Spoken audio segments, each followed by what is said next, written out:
Верховный суд услышал нас, и Верховный суд удовлетворил нашу кассационную жалобу.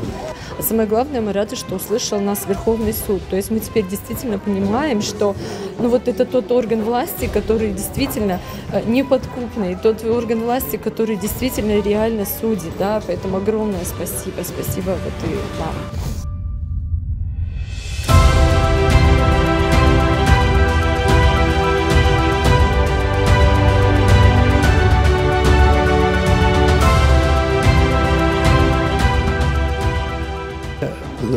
Чечим чыгарып беришти.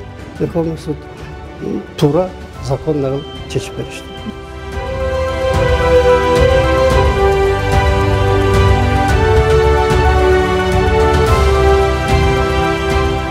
Жарандык иши болду. Жумушка кайра орноштуруу тууралуу кассационный жалоба каралды. Бул чечим мыйзамдуу деп эсептейбиз. Жогорку сот мыйзамдуу решение принимать этишти. Биз да ыраазыбыз.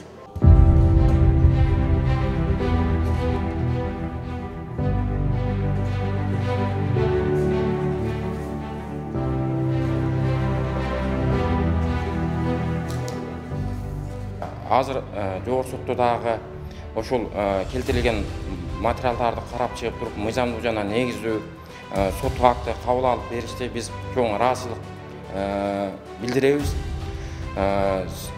Бузулбаган укуктар менен канчалаган жылдардан бери туура эмес арыздарды берип келишет. Ошондуктан бул сотторго чоң ыраазычылык билдиребиз.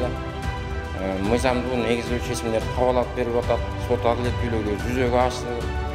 Дайым ошол келтирилген материалдардын негизинде ишти карашат. Ошондуктан биз сот адилеттүүлүгүнө толугу менен ишенебиз. Бул жогорку сотко аябай терең чоң ишенич жаралып отурат да. Себеби башкаларга да айтат элем, бул биринчи инстанциялык же болбосо экинчи инстанциялык соттон жеңилип калгандан кийин эле үмүтүн үзүп ташташып коюшат да. Жогорку сотко барсаң деле пайда жок, ушундай эле чечимдер болот деген. Мен андан алыс болууну чакырат элем.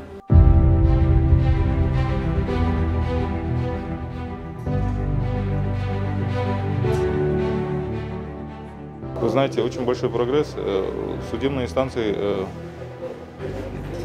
По себе могу сказать, что они выносят обоснованные, законные решения. И иногда даже если они не в мою пользу, если мы видим, что по закону нам так не положено, то мы с этим соглашаемся. То есть у нас претензий к судам нету.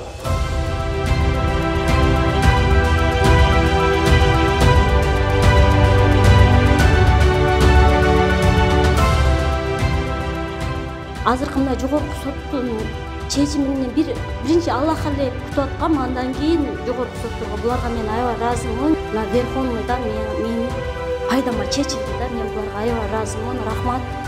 Ушул жогорку сотто иштегендердин баарына да рахмат. Ушул жерде акыйкат бар экен да.